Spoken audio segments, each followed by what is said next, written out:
Okay, and we're recording. So, hello and welcome to the first episode of something.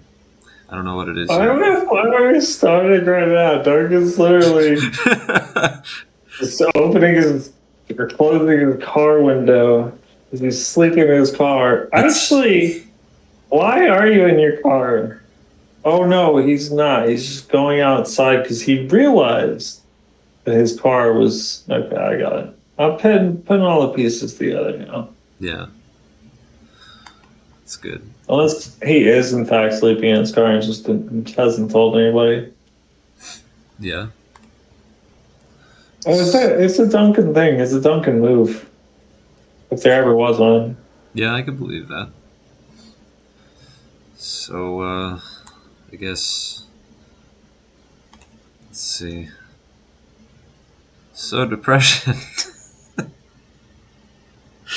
Duncan segue. suggested it. It's a solid segue. I can see how your comedy is improving, just bit by bit, Yeah, bit by bit. Get it? I know. It's bit by bit. I get it. That's funny. Okay. Fuck you. It was a little clever. All right, I guess we'll wait for Duncan to get back, and I'll just pause or just cut this out. Yeah, just cut it out. Cut it out, Colin. Think of your bullshit. Is that your Marine ring on your left hand? Yeah, it is. Isn't that where a wedding ring's supposed to go? No, that's the right hand. Wait, is it really? Believe so. It's been so long. I thought right was like if you're gay. Is that not? Maybe that's the right ear. Yeah, I was just completely off base here. Oh, apparently it is the left hand. Oh, okay. I didn't think I was wrong, but I wouldn't have been surprised either. Yeah. Well, So you're married to the Marine Corps, is what you're saying? I guess, but I'm just a lefty, so I just felt like putting it on that side.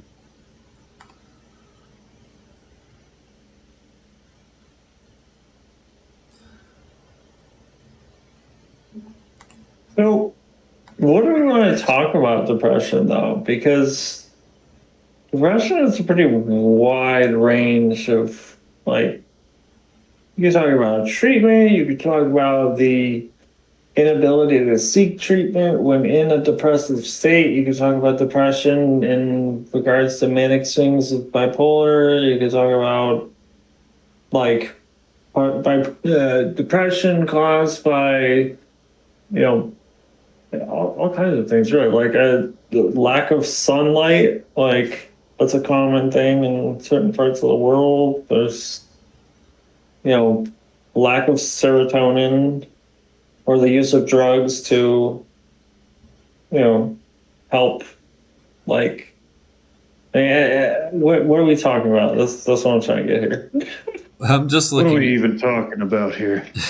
Well, I'm going based off of Not your idea, mine. Duncan, of just talking about depression, but I'm just looking at Yeah, it our. sucks. Don't recommend it. Yeah. No one ever. Great Don't talk. have that. Good game, everybody. Is Pack it there in. anything else you needed to know? On a scale of 1 to 10, I'd rate depression a solid 0. Outside of the scale. Now you guys talk. Don't worry, this will go away eventually. The lack of things to talk about because we'll find something eventually. I'll just say anything about depression. What do you think about meds, huh? What do you think about. Colin, do you believe that your prescribed medications are helping you? The thing is that I don't really know because am I on them? Yes. Am I getting better? Am Yeah. I off Is them? it Yes. Wait, but why are you saying are you getting better? No, but you're just talking about like you just got a job and like you moved back into your old place, like all the seeming signs, if I had to try and guess at what they even were, appear to be there, right? Like, and it's not like a cure-all. It's not like a band-aid where it's like, oh, my meds kicked in. Like, it's I don't think I don't think those kinds of meds. It's not like a No, pain med. no, it's more of just a thing where it's basically like it's up to the person who's depressed to basically just say, "Okay, I'm gonna Oh stop now." God, you're saying depression drugs are like pronouns? Oh, No, no, I'm just saying that the person basically has to come to a decision eventually. Because I mean, the biggest thing is me not wanting to get better originally, and now it's man, kind of like a that's begrudging, like, okay, fine, I guess I will. why would you not want to get better though? Because like there's actually the video that I sent about male therapy basically said it pretty correctly. Is that like when you lose purpose in life or you don't feel like you have that sense of direction, some or if you're useless, like men would rather kill themselves than live like that for the rest of their lives. And so it's just Correct. But that doesn't mean that you don't want to get better. That means you don't want to stay as you are. but there's two decisions. One decision is you can say, okay, fine, I'll get better, or you can say, you know what, I actually want this to go by faster, and you're just like, I really just don't want to go through all of the shit that I'm going to see in life, so you just keep going down the path of like ending it. I think there's also the third option of like time heals all wounds, and if you just sit long enough, things eventually kind of just don't feel as bad. Like I think that's a very real thing. Like every heartbreak you ever have, every like truly traumatic event, eventually it lessens, it dampens. Like unless you're constantly in it, like or reminded of it, or like it's like time does heal all wounds. Like in a sense, like not actually healing them, but they just aren't as powerful. Like they can't occupy as much as your psyche as they once did. Yeah, I mean that's true. But I'm not really disagreeing with it. It's more of just again, it comes down to the person that actually has to just decide to want to get better in the first place, or just like for me, it's just kind of saying, "Fine, fuck it. Like I guess I will." It's more of like this begrudgingness type feeling, if that makes sense. It really doesn't to me because I don't understand the concept of like not wanting to get better. I get the concept of not wanting to try to get better because it's work. And like I don't want to work. Like, but it's something you have to do if you want outcomes, right? Like if you want abs, you have to go to like gym, you have to have a diet, you know, like there's certain things you have to like do. Well, think about it like this. It's like if you're playing a game and you want to stop playing the game, you just end the game. So if you think of life as a game, if you want to stop playing the game, then you just stop playing the game. I don't understand the point. The point is you don't want to play anymore. It's like when you're like on a shitty losing streak on a game. Yeah, but like this metaphor breaks down really quickly in so many different ways because one, there's so many different video games in the real world, and when you're talking about life, you only get one life that we know of. So even if you believe in reincarnation, you believe in heaven, blah blah blah, whatever it is, it's not guaranteed. So it would basically be akin to saying the one game that I know I'm able to play, at least for now, temporarily, because you're going to have to stop playing probably at some point, assuming age regression stuff doesn't actually take off. Like, why would you opt out of the one chance you have to play that game, like because you don't get the chance again. It's like a bad, I don't know, I feel like it's a bad example because in like when you say games, it's like there are tons of other games, just we're overwhelmed by games, so it's such a charged example because it's like we have plenty of other stuff, and we only have one life. So Yeah, I don't think it's a good.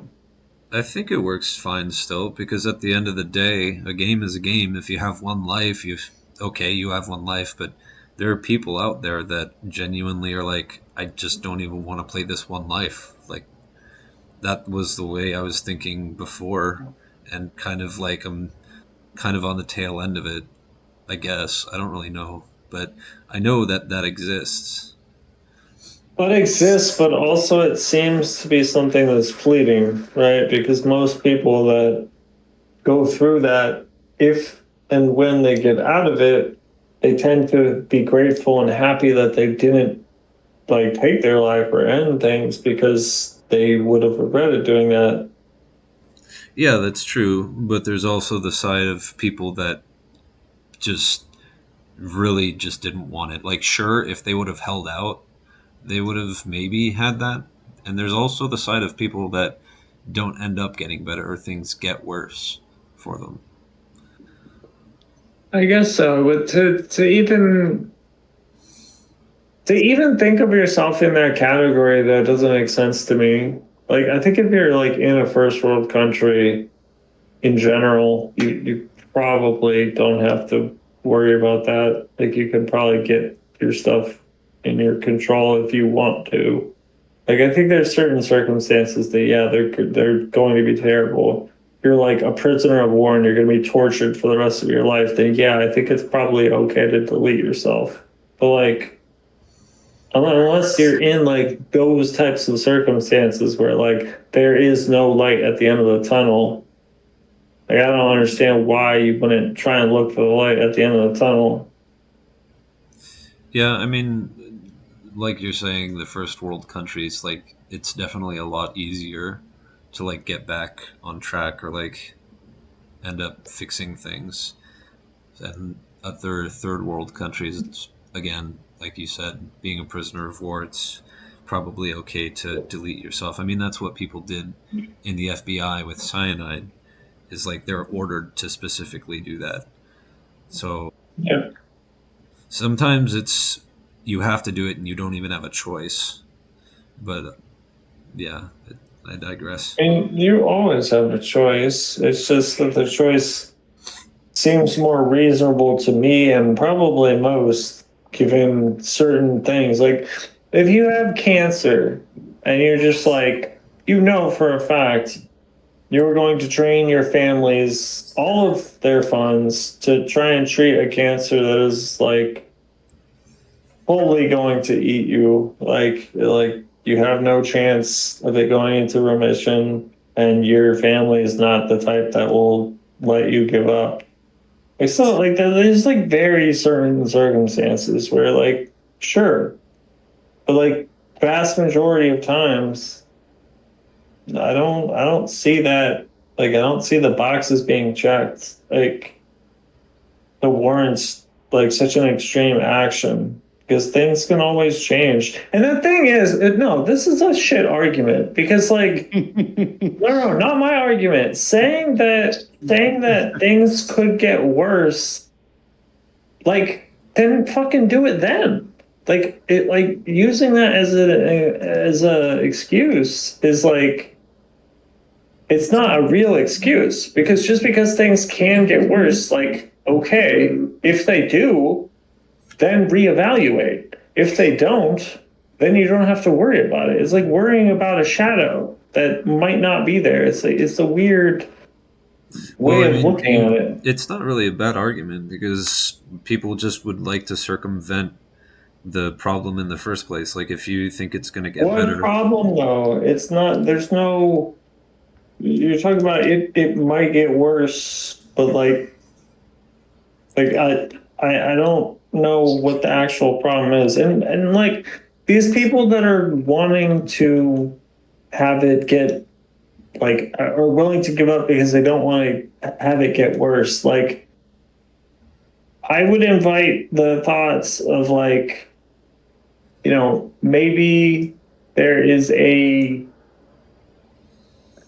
I don't know, there's a more positive way to look at depression. Like, okay, panic attacks, for example, are maybe kind of a good example in the sense of like a big part of suffering through panic attacks and just living with that as part of your life is like just accepting that this is what my brain is doing. This is what's happening right now. I feel like I'm literally dying right now.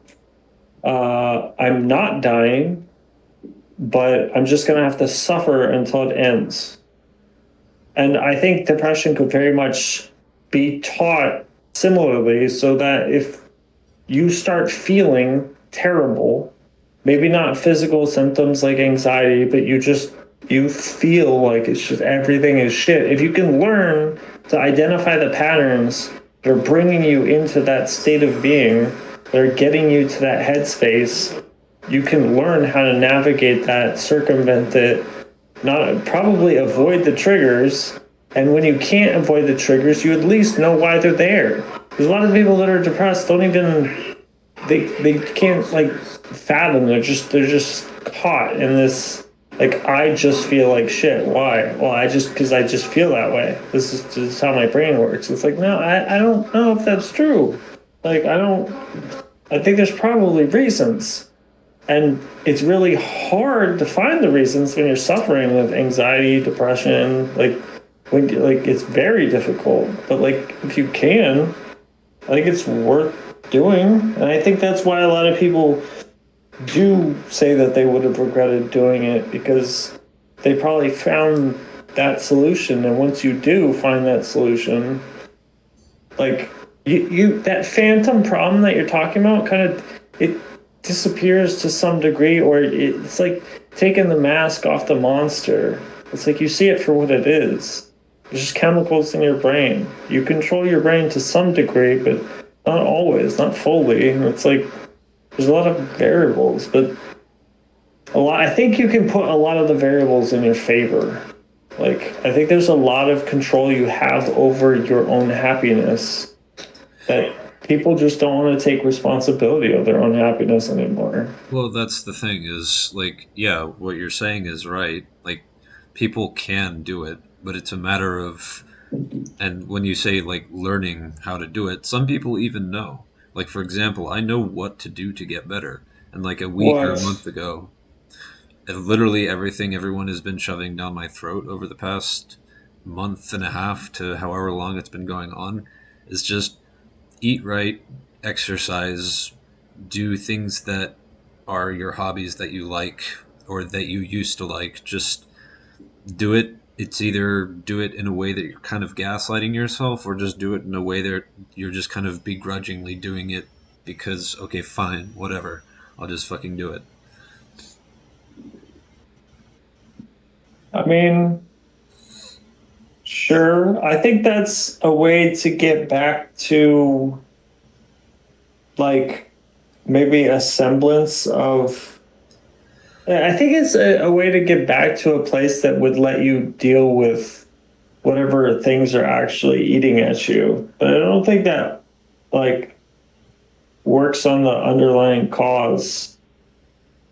I don't think that's a wrong thing to do by any means. I think it's a very good thing because then if you can get to a state of mind that, doesn't suck ass all the time, like yes, that's a good thing. But I think that's it's kind of like medication. Like people take medication for depression a lot of times that don't necessarily have clinical, like they wouldn't be depressed if they could work on certain things.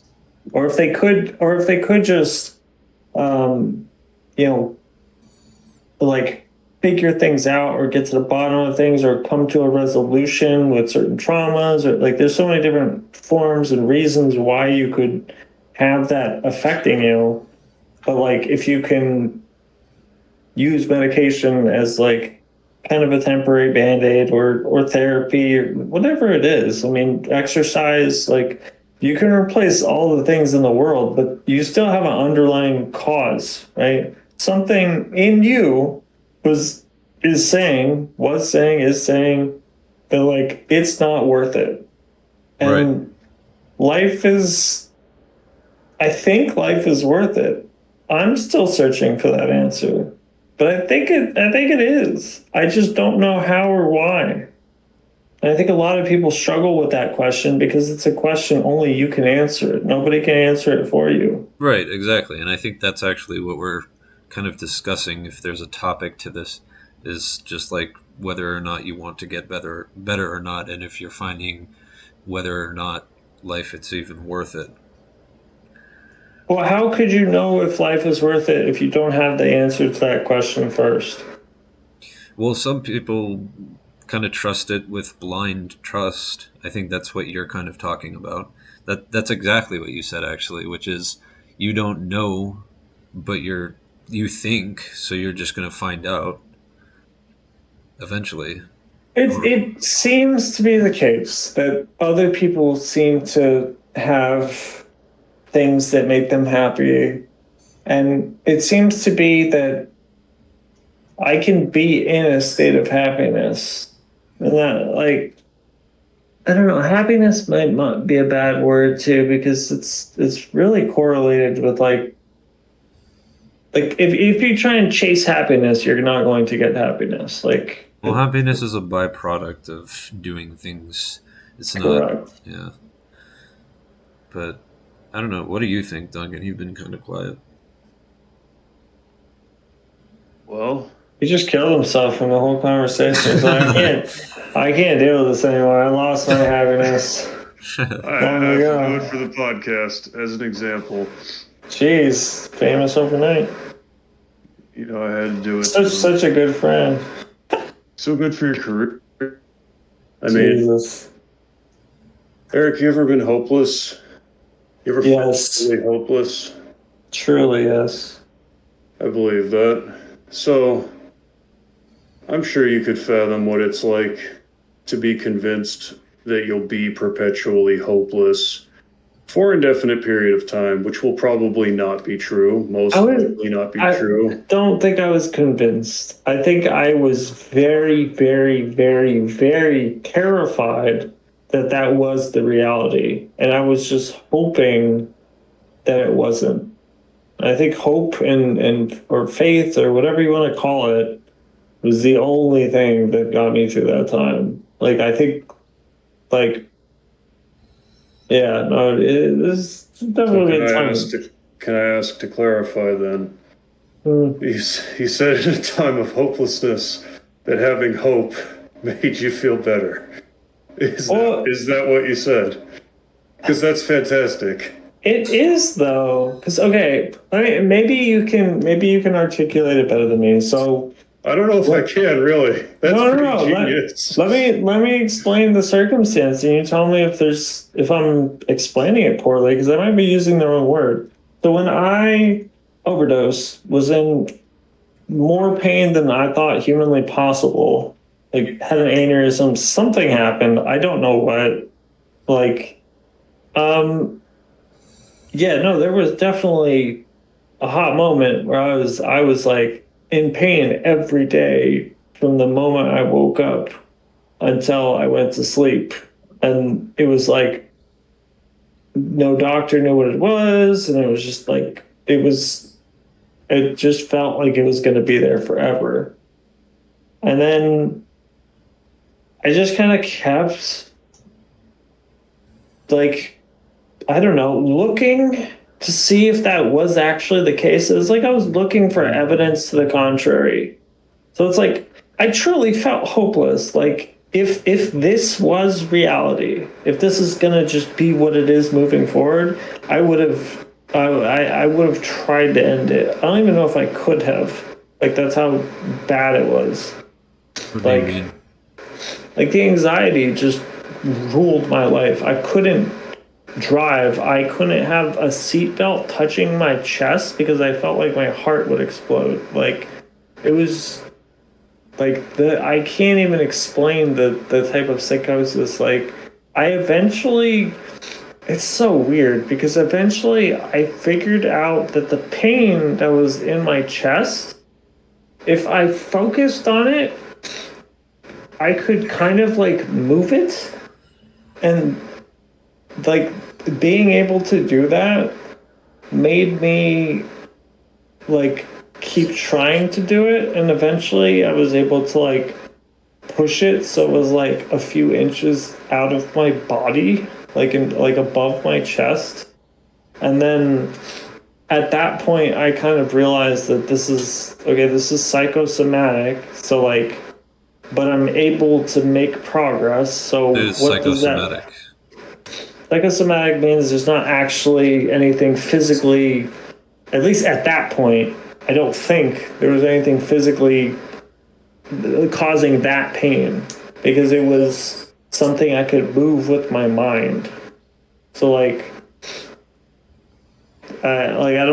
still don't even really know what that means. Like people have a psychosomatic pain in like limbs that have been removed, that like all of a sudden they'll like feel a pain in their arm, but they lost their arm in a war or something. It's like, wait, what? Like, how is that a thing? But your mind is really weird in some of the things it can do. But I specifically remember like kind of having that moment where I'm like, maybe this can be like, maybe this is the start of something. It's like, it is that hope that it's like, I felt like hopeless, and then but I was like allowing myself to have the possibility of like it being better, like because if it didn't get better, which was my original assumption, then like I probably would try and end it, or I would try and do something like I'd go on heavy drugs, or I mean I kind of did, like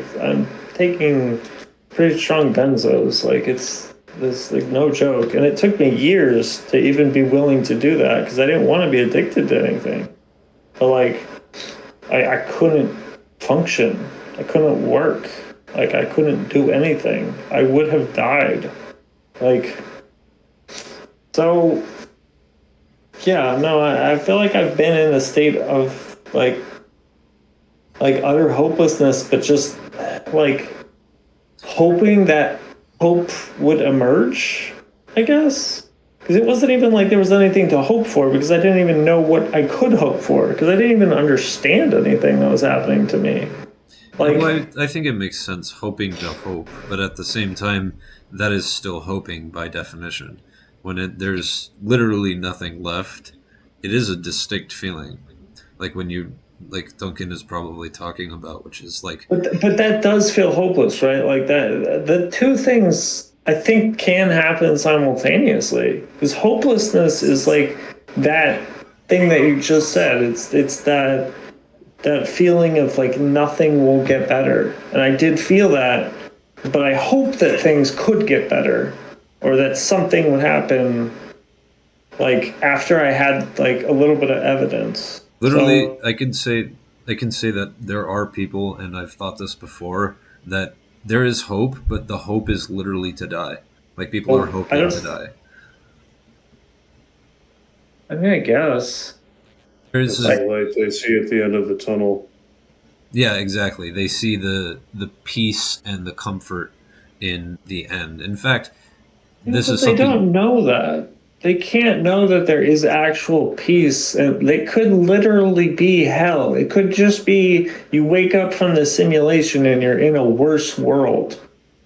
Like, like there could be a reason you're here because you're escaping a shittier version of reality.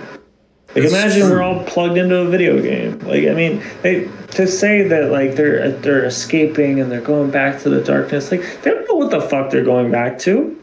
Well, the thing is that some people, and I agree that there's some people who probably think that, and that's why they're deterred from doing it. But the people who are not deterred from doing it and are actively trying to, i.e., what I've thought of in the past and done, is just specifically like the concept of heaven and hell and simulation and every single infinite possibility of what we think the afterlife is purely human constructed, and that there is just blank blackness and nothingness at the end, and then you'll just be peaceful and eternally sleeping, which when you're completely depressed all you want to do is sleep the day away, So you can do that while you're alive. Why do you need to be dead to do that? because eventually you have to stop sleeping, you have to get up, and you just like will not sleep all day.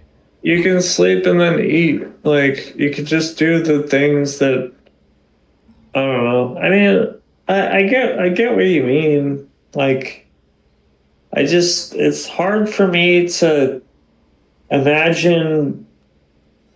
Like, I do wonder if maybe because of the anxiety that I was experiencing, that I couldn't truly experience the depression because anxiety doesn't let you. Anxiety makes you Right. worried about the future, not the past. Yeah, which is So, that's your exactly that's probably the biggest difference is because I didn't have any anxiety. There's literally none. It's pure apathy. yeah. And maybe Duncan is the same. I don't I know. don't know what Duncan is. What are you, Duncan? I think you just said it. I'm an all around Apathetic? Duncan. Yeah. That entails a lot of things. So does being a Colin or an Eric. Yeah. Well, True. I think you could say that about anything, so kind of a nothing statement. Just because it applies to everything doesn't mean it's not important. In fact, you might find crazy can you imagine if it's a universal rule, it's kind of important. What is the universal rule that you're talking about that's important? Always measure with a metric tape measure. all right. Well, I think that Oh, this has been a. It was supposed to be 5, 10, or 15 minutes, and that's been a half an hour. So I think it's fine to end it here. Just we didn't conclude. yeah. So I guess that was the first episode of something. I don't know what it is, but yeah. And thanks, Understanding the darkness that is within us all. understanding, or either the difference between wanting to get better and not, slash hopelessness, hopefulness, whatever you want to call it. So, all Call right. it suicide talk. No, Seriously. no, suicide speak. Get the alliteration in there. Yeah. You want it to be called the SS. Oh no. All right. On that note, thanks and goodbye. Um,